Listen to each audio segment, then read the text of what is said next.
Hey there! The English language has some tricky phrases, and made up is definitely one of them. It seems so simple, right? But depending on how you use it, it can mean completely different things. So today, we're going to unpack this super common idiom. You'll be surprised at just how flexible it is. So get this. How can one little phrase describe a total lie, a friendship that's been patched up, and the people who make up a team? It sounds like a riddle, doesn't it?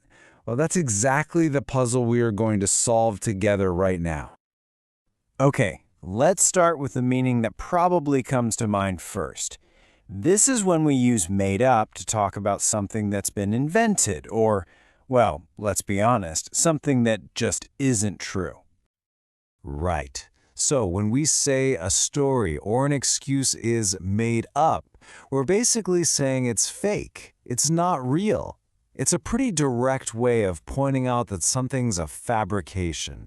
And the Indonesian translation, dibuat-buat, just captures that feeling perfectly, like something was just put together on the spot. And here's a perfect example of this in action. The sentence, "She was angry because she knew the excuse was made up," obviously points to a lie. In Indonesian, you'd say, "Dia marah karena tahu alasan itu hanya dibuat-buat." See? It lines up perfectly. Okay, so that's the first meaning. But what happens when we take made up out of that context of stories and excuses and we put it into the world of relationships? Well, this is where the meaning does a complete 180. In this context, made up is actually a really positive thing. It's all about making peace. So if two people have made up, it means they've sorted out their problems and they're friends again. The Indonesian phrase, berdamai kembali, really gets to the heart of that, this idea of returning to peace. So, for example, you might hear, "After a long argument, they finally made up." The phrase here signals a happy ending to a fight.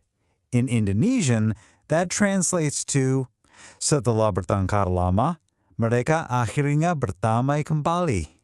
It's pretty amazing how the exact same two words can have such a different feeling, isn't it? All right, now for our third and final meaning. This one isn't really about emotions or truthfulness. It's much more about structure. It's about what things are made of. Yeah, so we use made up of to describe the different parts that form a whole. You can think of a sports team, a committee, or even the ingredients in a cake. You're just listing the components. The Indonesian translation, terdiri dari, is a direct match, meaning consisting of. For instance, if you say, "This team is made up of 5 people," it's just a simple, neutral fact about how the group is put together. And in Indonesian, you'd say just that. Tim ini terdiri dari 5 orang. So there you have it. 3 totally different meanings, all from the same little phrase. Let's pull them all together now and really see how context is the absolute key to figuring out what someone means. This table really lays it all out so clearly. You see, if you're talking about a story, made up means invented, dibuat-buat. If you're talking about a relationship, it means to reconcile, berdamai kembali. And if you're talking about a group, it's about what it's composed of, terdiri dari. It's all about the situation. And that is the whole secret right there. The real power of this phrase is its amazing flexibility. It's such a great example of how English works. Once you get that context is everything, it stops being confusing. It lets you talk about everything from lies to friendships to teams, all with just 2 simple words. So, the next time you hear someone say made up, you'll know exactly what to do. Just listen for the clues in the conversation. Are they talking about a story, a fight, or a team? It's a cool little peek into how context really shapes meaning in English. Thanks so much for watching. Thank you for watching this video. Hopefully useful. Don't forget to like and subscribe.